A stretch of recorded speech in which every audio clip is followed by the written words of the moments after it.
இன்னைக்கு நம்ம ஒரு தகவலோட இந்த லெக்சரை ஸ்டார்ட் பண்ணலாம்.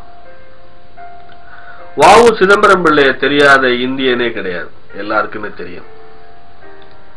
பிரிட்டிஷ் ஏகாதிபத்தியத்தை எதிர்த்து தன்னுடைய செல்வங்கள் அனைத்தையும் இழந்து உடல் பொருள் ஆவி அத்தனையும் துறந்த அற்புதமான மனிதன். அவருடைய கடைசி காலம் ரொம்ப வேதனைக்குரியதா இருந்துச்சு. கடைசி காலத்துல மெட்ராஸ்ல அவரு மளிகை கடை, எண்ணெய் கடை, அரிசி கடை இதெல்லாம் வச்சு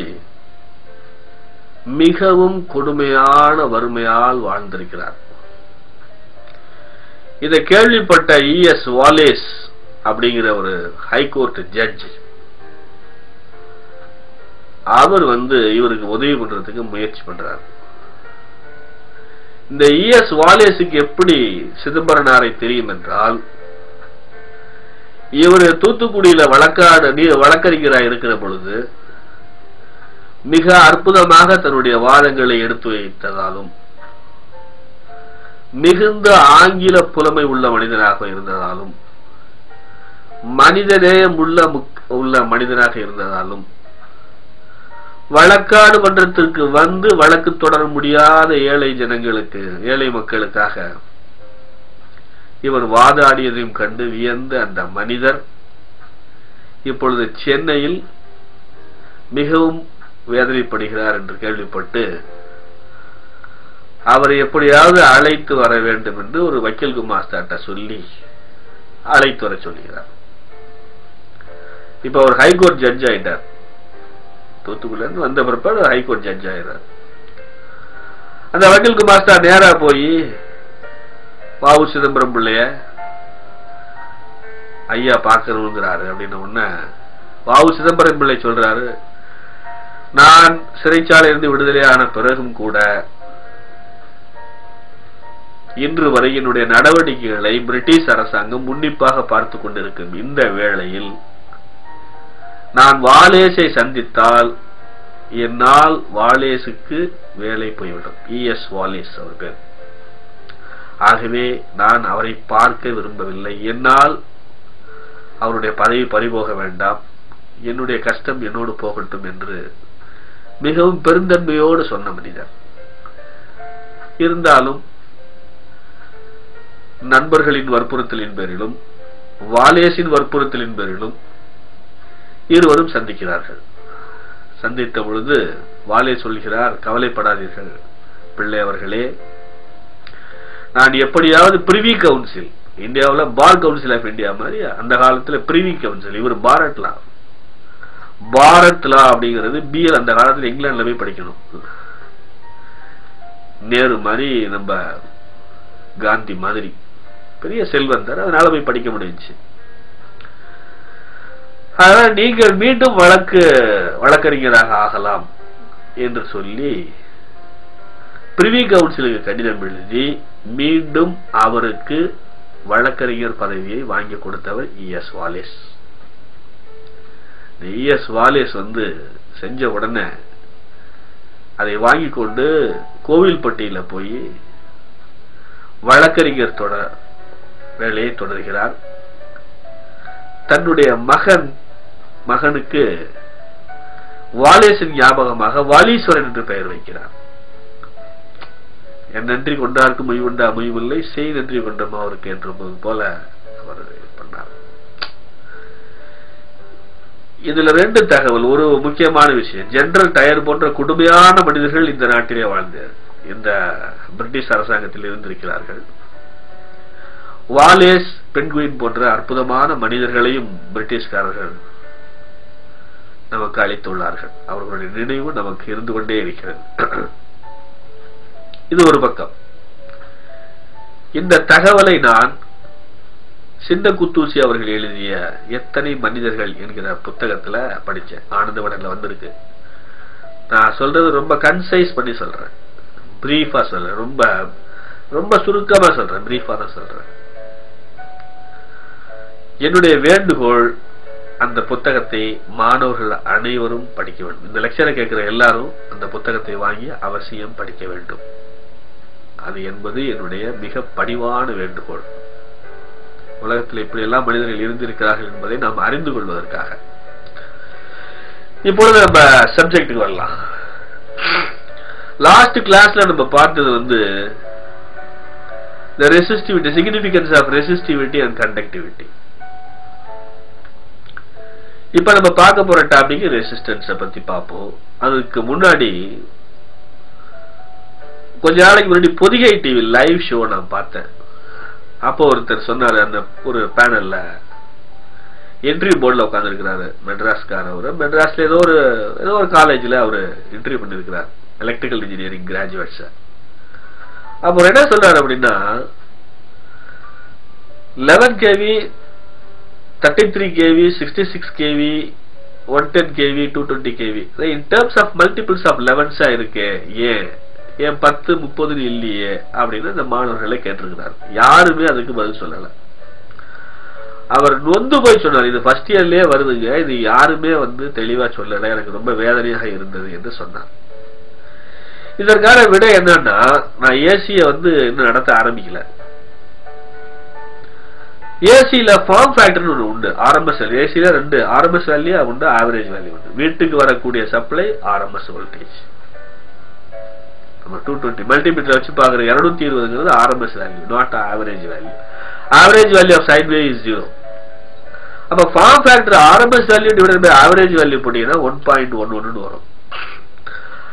அதனால in terms of multiples of 11லயே இருக்கு. இதுதான் இதனுடைய சரியான விடை. அப்புறம் இந்த கேம்பஸ் இன்டர்வியூல இன்னொரு கொஸ்டின் கேட்டாங்க. கேம்பஸ் இன்டர்வியூ அப்படிங்கிறது கோர் கம்பெனி இன்டர்வியூ பத்தி நான் சொல்லிட்டு இருக்கேன், நாட் ஐடி ஃபர்ம்ஸ் பத்தி சொல்லல. கோர் கம்பெனிக்காரங்க என்ன எதிர்பார்க்கறாங்க அப்படின்னா, முதல்ல ஒரு aptitude test plus technical test வைக்கிறாங்க. ரெண்டாவது ஒரு குரூப் டிஸ்கஷன், மூன்றாவது இன்டர்வியூ. இதான் இந்த ஸ்டேஜஸ்.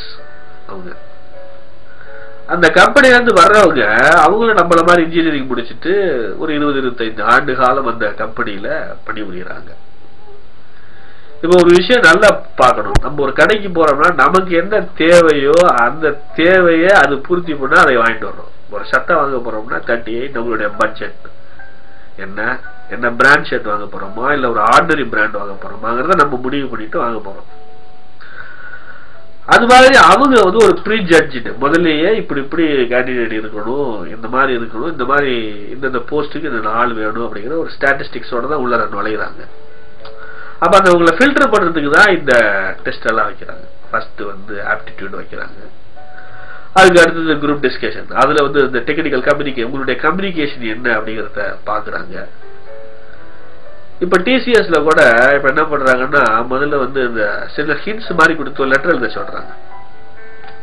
ஏன்னா ஃபாரின் கிளைண்ட்ஸோட அவங்க அப்பதான் மூவ் பண்ண முடியும் அப்படிங்கிறதுனால.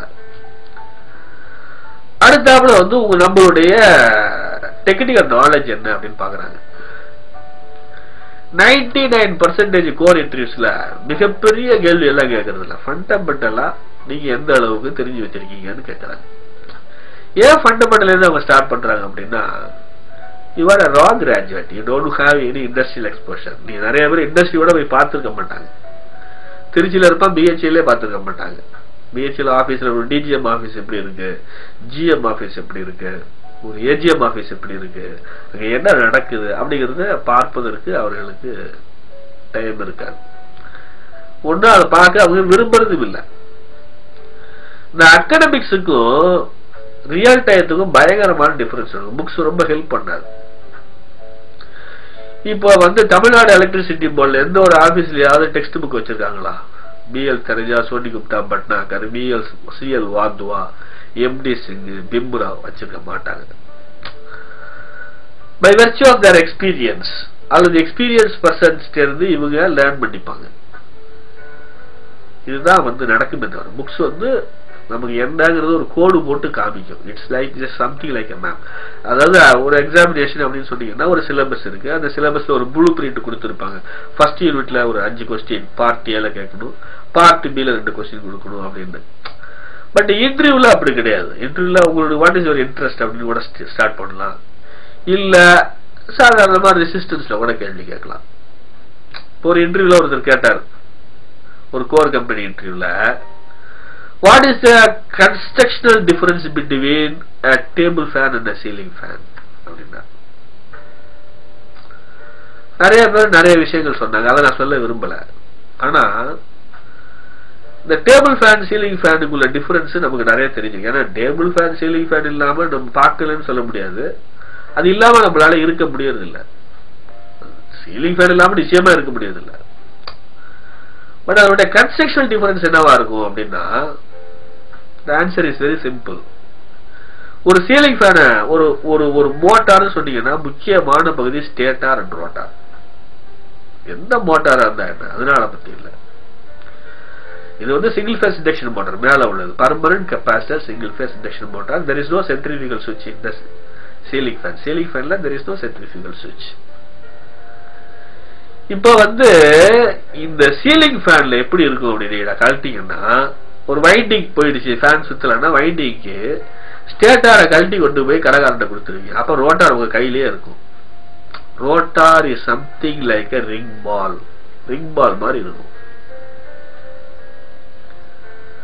இது சீலிங் ஃபேன் சமாச்சாரம். இப்ப டேபிள் ஃபேனை கொண்டு போய் கொடுக்குறீங்கன்னா நீங்க ரோட்டாரை கழட்டி வச்சுட்டு கொடுக்க முடியாது, அப்படியே தான் கொண்டு போய் கொடுக்கணும். அதுல எப்படி இருக்கும் ரோட்டார் அப்படின்னா, டேபிள் ஃபேன்ல ஒரு பெரிய ராடு கிட்டத்தட்ட ஒரு 6 அல்லது 7 சென்டிமீட்டர் நீளத்துல ஒரு பெரிய ராடு, ஒரு டயாமீட்டர் அபவுட் ஒரு 4 சென்டிமீட்டர், ஒரு எக்ஸாக்டா எனக்கு சரியா தெரியல, அந்த டயாமீட்டர்ல இருக்கும். அது வந்து ஒரு பார் மாதிரி இருக்கும், அதுல கொஞ்சம் வைண்டிங் இருக்கும். கொஞ்சோண்டு முன்னாடி வந்து ப்ரொஜெக்ஷன் பாயிண்ட்ல தான் இந்த ஃபேன் பிளேட பிக்ஸ் பண்ணுவோம். இப்ப ஒண்ணுத்துல வந்து ரெண்டுத்திலயுமே நீங்க வந்து ரோட்டாரை கழட்டிடலாம். இதுல ரோட்டார் ரிங் பால் மாதிரி இருக்கு, அதுல ரோட்டார் வந்து காப்பர் பார் மாதிரி இருக்கு.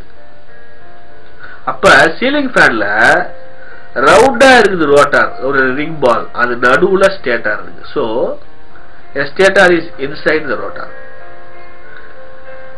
டேபிள் ஃபேன்ல ராடு மாதிரி இருக்கு, அந்த ஹெட் மேல உள்ள head. So the rotor is inside the stator. இதுதான் டிஃபரன்ஸ், பெரிய டிஃபரன்ஸ் இல்ல.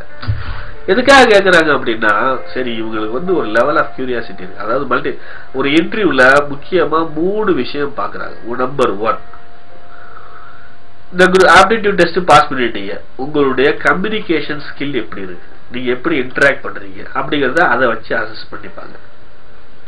ரெண்டாவது, உங்களுடைய in depth knowledge, what you have learnt so far, whether அதுல நீங்க ஸ்ட்ராங்கா லேர்ன் பண்ணிருக்கீங்களா.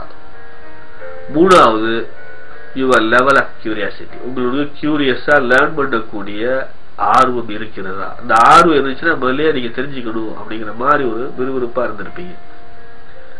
So one is communication skill, second is your subject knowledge, third is your curiosity level, எவ்வளவு தூரம் இருக்கு. உங்களை கொண்டு போய் ஒரு பர்டிகுலர் ஜாப்ல விட்டோம்னா அதை நீங்க கத்துப்பீங்களா, கத்துக்கக்கூடிய கெப்பாசிட்டி உங்ககிட்ட இருக்குதா அப்படின்னு பாக்குறது தான். இந்த 3 தான் முக்கியமா பார்ப்பாங்க. இதை விட நிறைய பாராமீட்டர்ஸ் பார்ப்பாங்க, நான் உங்களுக்கு சுருக்கமா சொல்றேன். அப்புறம் உங்களுடைய பர்சனாலிட்டி, இதெல்லாம் வந்து அடுத்த விஷயம். பர்சனாலிட்டினா ஜிம்னாஸ்டிக்ஸ் மாதிரி எல்லாம் போய் நம்ம குண்டா இருக்கணும் அப்படிலாம் கிடையாது. அவங்க அந்த ஒர்க்குக்கு சூட்டபுளா செய்ய முடியுமா அப்படின்னு பாக்குறாங்க.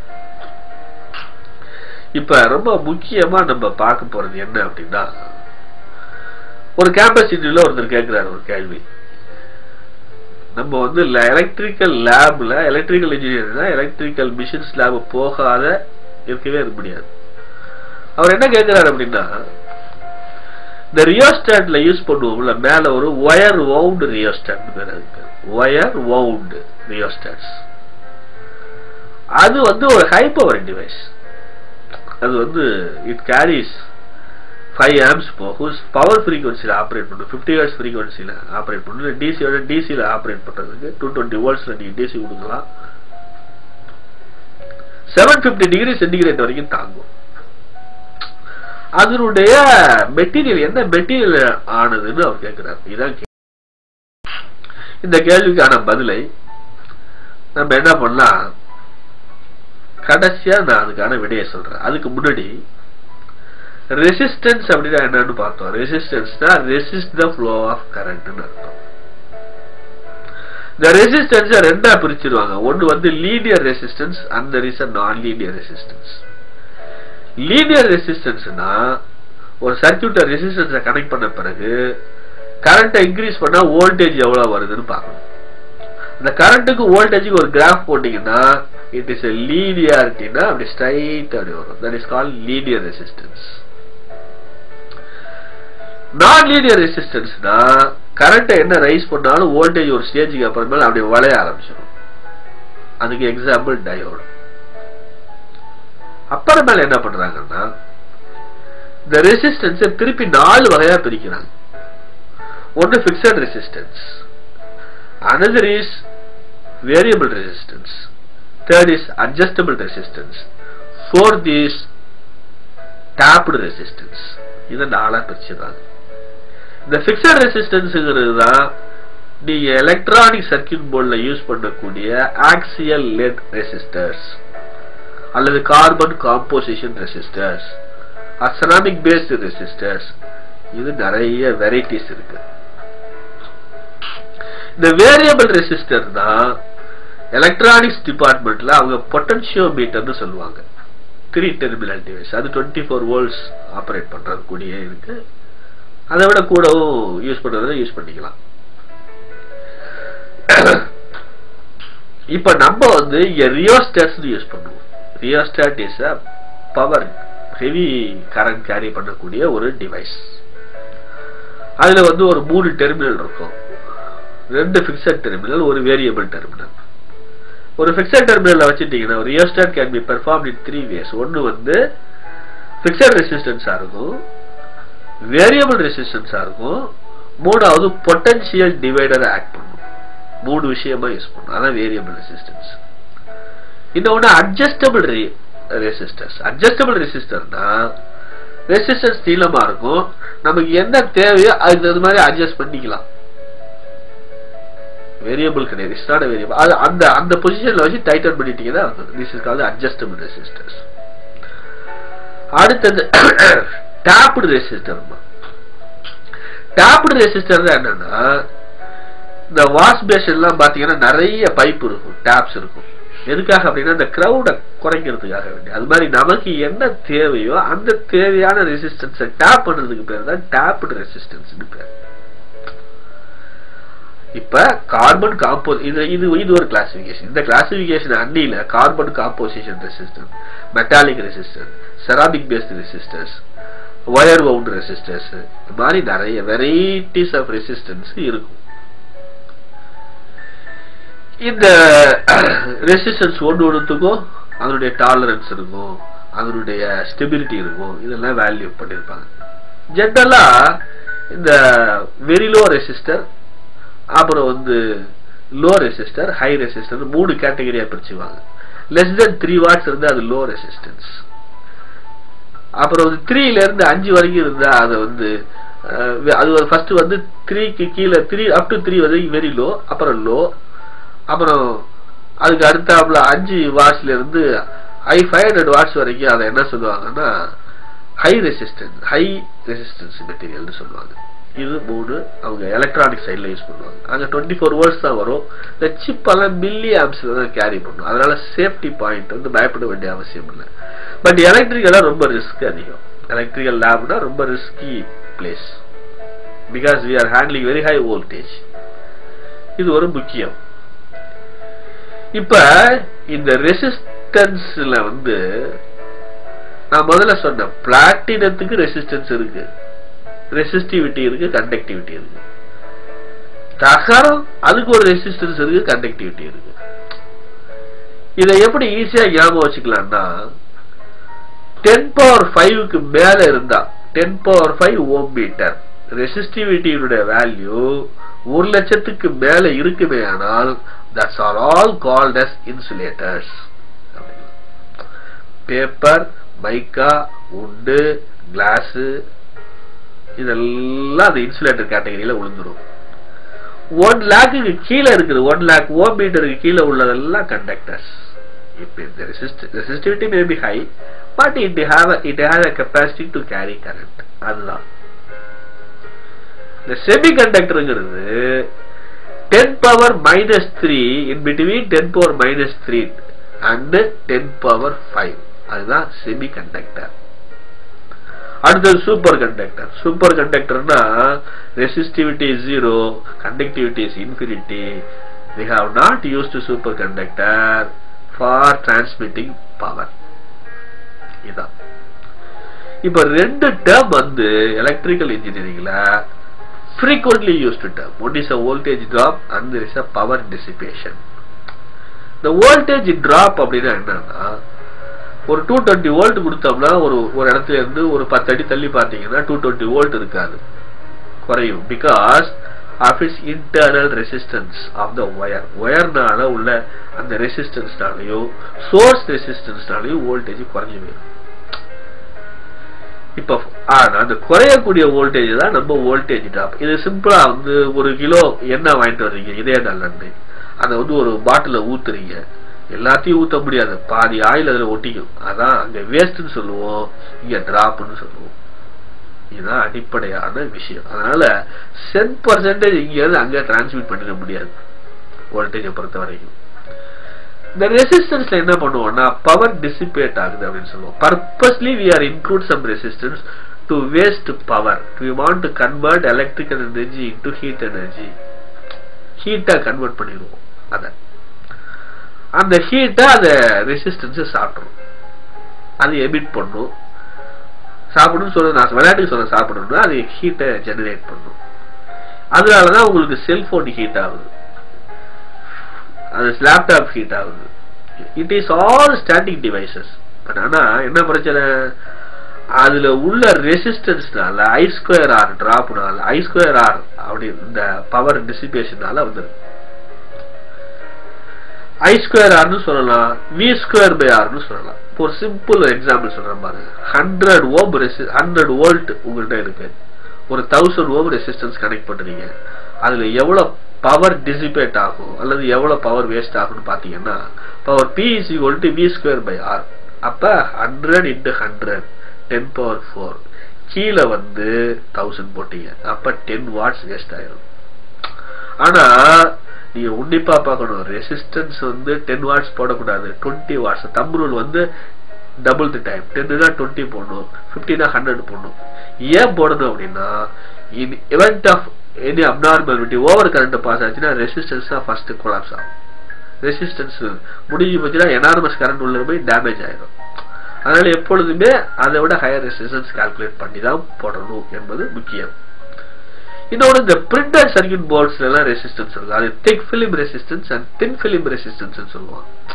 இந்த thin film is very costly because the process of thin film ரொம்ப கஷ்டம். அதாவது வேக்யூம் கிரியேட் பண்ண பிறகு அதுல ஒரு மெட்டீரியலை எம்பெட் பண்ணுவாங்க. மெட்டீரியல் சயின்ஸ் படிச்சவங்க தான் இதை பியூட்டிஃபுல்லா எக்ஸ்பிளைன் பண்ணுவாங்க, எப்படி போய் அது உள்ளர சொரு வருது மெட்டீரியல் அப்படிங்கிறது ஒரு முக்கியமான விஷயம். Thick film resistance are very cheap, கொஞ்சம் சீப்பா இருக்கும் அதை விட கம்பேர் பண்றப்ப. அப்புறம் இந்த இன்னொரு என்ன சில சமயத்துல என்ன கேட்பாங்கன்னா ரெசிஸ்டன்ஸ் உடைய ஸ்பெசிபிகேஷன்ஸ் கொஞ்சம் சொல்லுங்க அப்படிம்பாங்க. முக்கியமான ஸ்பெசிபிகேஷன் ஃபர்ஸ்ட் வந்து அதனுடைய ரெசிஸ்டன்ஸ் என்ன, இப்போ 10 ohm resistance. Next power rating நம்ம டிசைன் பண்ண முடியாது, கடைக்காரன் டிசைன் பண்ணியிருப்பான். மேனுஃபேக்சர் வந்து டிசைன் பண்ணி 25 டிகிரி சென்டிகிரேட்ல இவ்வளவு பவர் டிசிபேட் ஆகுங்கிற மாதிரி அவன் கொடுத்துருப்பான். 25 டிகிரி சென்டிகிரேட்ல அவர் ஸ்டாண்டர்ட் டெஸ்ட் கண்டிஷன்ல அதுக்கு அவன் வேல்யூ கொடுக்குறான். அதுக்கு அடுத்தது டாலரன்ஸ் என்னன்னா இப்போ ஒரு 100 ஓம் ரெசிஸ்டன்ஸ் வச்சுக்கோங்களேன், அது 110 இருக்கலாம் 90 இருக்கலாம். ஏன் மாஸ் ப்ரொடக்ஷன்ல மாறுறதுக்கு வாய்ப்பு இருக்குங்கிறதுனால கொடுக்குறாங்க. இப்ப இந்த டாலரன்ஸ் குறைவா இருக்குன்னு 0.001 இருக்குன்னா அந்த ரெசிஸ்டன்ஸ் ரொம்ப costly. Because the type of resistance are used in satellites, the type of resistance are used in standard meters, the type of resistance are used in satellites. அது வேல்யூ கூட பயங்கரமான காஸ்ட்லி ஆயிரும். But in general இந்த tolerance value 1, 5, அப்புறம் 2, 10 இப்படித்தான் இருக்கும். ரொம்பவும் அந்த 0.2 பாயிண்ட் அப்படி வராது போட்டிருக்கும். இந்த ப்ரிசிஷன் ரொம்ப உங்களுக்கு ப்ரீசியஸ் எக்யூப்மெண்ட்ல வேணும்னா அந்த ரெசிஸ்டன்ஸ் வேல்யூ எடுத்து நீங்க ஃபிக்ஸ் பண்ணிக்கணும். இது ஒரு தகவல். இப்ப அடுத்தாப்புல நம்ம பார்க்க போறது என்ன அப்படின்னா, நம்ம பவர் P = I²R பார்த்தோம், பவர் P = V²R பார்த்துட்டோம். ரெண்டுமே பவர் அண்ட் டிசிபேட் பண்றோம். But the purpose of including resistance in the circuit is to waste the power. இந்த பவரை வேஸ்ட் பண்றோம் இன் டர்ம்ஸ் ஆஃப் ஹீட்டை வந்து டிசிபேட் பண்ணதுக்காக ரெசிஸ்டன்ஸ் இன்க்ளூட் பண்றோம். அப்படி கால்குலேட் பண்ண ரெசிஸ்டன்ஸை 2ஆல மல்டிப்ளை பண்ணி தான் போடணுங்கிறது ஒரு தம்ப் ரூல். அப்படி இல்லைன்னா அது ரிஸ்க் அப்படிங்கிறது ஒரு தகவலா நான் சொல்றேன். இப்ப நம்ம பார்க்க போற விஷயம் என்ன அப்படின்னா, இந்த சோஃபார் நம்ம வந்து என்ன டிஸ்கஸ் பண்ணிருக்கிறோம்னா, ரெசிஸ்டன்ஸ்ல என்ன, ரெசிஸ்டன்ஸ்ல என்னென்ன வெரைட்டிஸ் இருக்கு, எப்படி ரெசிஸ்டன்ஸை பத்தி தெரிஞ்சுக்கணும்னா நீங்க ஒரு சின்ன ஒரு கேட்டலாக் ஆஃப் ரெசிஸ்டன்ஸ் போட்டீங்கன்னா வரும். இமேஜ் போட்டீங்கன்னா வேரியஸ் இமேஜஸ் வருது, எல்லாமே நெட்ல அவைலபிள். அதனுடைய காம்பினேஷன் என்ன, அதனுடைய ஸ்டாண்டிங் கெப்பாசிட்டி என்ன, எவ்வளவு பவர் தாங்கும், எவ்வளவு வரும் அப்படிங்கறதெல்லாம் இருக்கு. அதனால தகவல்கள் நிறைய இன்னைக்கு கையிலேயே கம்ப்யூட்டர்ல கிடைக்குது. அதை வச்சு நம்ம தயார் பண்ணிக்கிட்டோம்னா தான் நம்ம இந்த போட்டியான உலகத்துல நம்ம போட்டி போட முடியும். நம்ம வெறும் மார்க்கை மட்டும் வச்சுக்கிட்டு நீங்க ஒரு போட்டிக்கு போக முடியாது. அது ஒரு பராமீட்டரா கருதப்படுமே மொழிய, அது ஒரு அடிப்படை தகுதியாக ஏற்றுக்கொள்ளப்படுமே தவிர அதுவே அறிவு ஜீவிதத்தின் அடையாளமாக ஏற்றுக்கொள்ளப்பட மாட்டாது என்பதை நீங்கள் நன்றாக உணர்ந்து கொள்ள வேண்டும். அப்ப wherever there is a chance, எங்கெல்லாம் சான்ஸ் கிடைக்குதோ அங்கெல்லாம் நீங்க லேர்ன் பண்றதுக்கு வாய்ப்பு தேடிக்கணும், வாய்ப்பை அறிந்து கொள்ள வேண்டும். ஒரு இடத்துல டிரான்ஸ்ஃபார்மர் கனெக்ட் பண்றாங்கன்னா நின்று எவ்வளவு பல்ல வெட்டுறாங்க, எத்தனை எர்த் பைப்பு போடுறாங்க அப்படின்னு பார்க்கணும். அந்த மாதிரி ஒரு எலக்ட்ரிஷியன் ஒர்க் பண்றாருன்னா இது என்ன சைஸ் ஆஃப் ஒயர், இந்த ஒயர் இந்த இதுக்கு நீங்க வந்து ஏசிக்கு இந்த ஒயரை ஏன் வந்து பிவிசி ஒயரை போட மாட்டேங்கிறீங்க, ஏன் ஹையர் கெப்பாசிட்டி போறீங்க, எப்படி நீங்க எம்சிபி கால்குலேட் பண்ணீங்க, தொடர்ந்து நான் முயற்சி கொண்டே இருந்து அறிந்து கொண்டே வந்தால்தான். ஏன்னா ஒரே நாள்ல வீடு கட்டி முடிக்க முடியாது, கொஞ்சம் கொஞ்சமா கத்துக்கிட்டே வரணும் என்று கூறுகிறேன். இப்ப இதனுடைய நான் முதல்ல கேட்டப்ப 3 கேள்விக்கு உங்களுக்கு பதில் சொல்லியிருக்கேன். ஒண்ணு வந்து why it is multiples of 11, அது ஒரு சொல்லியிருக்கேன். ரெண்டாவது what is the difference between ceiling fan and table fan. இதெல்லாம் இன்டர்வியூல கேட்ட கேள்விதான் நான் சொல்றேன். அவன் பையன் பார்த்து அந்த போயிட்டு வந்த பிறகு என்னென்ன கேள்வி கேட்டாங்க, நீ எப்படி பதில் சொன்ன அப்படிங்கறதெல்லாம் நான் கேட்டுட்டு தான் சொல்றேன். 3வது கேள்வி, இந்த கேள்விக்கான என்ன பதில்னா, ரெசிஸ்டன்ஸ்ல யூஸ் பண்ணக்கூடிய மெட்டீரியல் வந்து எருகா அப்படிங்கிற ஒரு மெட்டீரியல். அந்த மெட்டீரியல்ல 60% காப்பரும் 40% நிக்கல் கலந்த ஒரு கலவை. அது இட்ஸ் அந்த அலாய். அந்த அலாயை யூஸ் பண்ணுவோம், அப்படியே யூஸ் பண்ண மாட்டோம். அந்த பேக்டு எனாமல் அப்படிங்கிற அந்த எனாமலை யூஸ் பண்ணி, ஏன்னா அது ப்ரிவென்ட் ஷாக் அடிக்காம இருக்கிறதுக்காக அந்த எனாமலை கோட் பண்ணி அதுக்கு மேல என்ன ரெசிஸ்டன்ஸ் தேவையோ அந்த ரெசிஸ்டன்ஸை வவுண்ட் பண்ணி அதுல கொடுப்போம். ஸோ இந்த லெக்சர்ல நம்ம முதலில் மனிதநேயத்தோடு வாழ வேண்டும், பிறருக்கு உதவ வேண்டும் என்று கற்றுக்கொண்டோம். 3 இன்டர்வியூ கொஸ்டின்ஸுக்கு நான் உங்களுக்கு ஆன்சர் சொல்லியிருக்கிறேன். ரெசிஸ்டன்ஸை பற்றிய ஒரு குறைவான கிட்டத்தட்ட ஒரு 4 மணி நேரம் ப்ரிப்பேர் பண்ணேன். பட் இருந்தாலும் 20-25 நிமிஷத்துக்குள்ள கொடுக்கணுங்கிறதுனால குறைவான தகவல்கள் நான் கொடுத்திருக்கிறேன். இந்த தகவல்களை நீங்கள் என்னிடமிருந்து பெற்றுக்கொள்ளலாம், இல்லது நீங்கள் நெட்லயே போய் சர்ச் பண்ணி டேட்டாஸ் எல்லாம் நீங்க கலெக்ட் பண்ணலாம். நீங்களும் அந்த கொஸ்டின் சம்பந்தமான நீங்களே ஒரு கொஸ்டின் பேங்க் கிரியேட் பண்ணி டெவலப் பண்ணிக்கலாம். ஆகவே நாம் அறிந்து கொள்ள வேண்டும், அறிந்த விஷயங்களை பிறருக்கு தெரியப்படுத்த வேண்டும், தெரிந்து சொல்லிக் கொடுக்க வேண்டும். வாழ்நாள் முழுவதும் நாம் பிறருக்கு பயனுள்ள மனிதனாக வாழ வேண்டும் என்று கூறி வணங்கி அடுத்த லெக்சரை சந்திப்போம் என்று விடைபெறுகிறேன். நன்றி, வணக்கம்.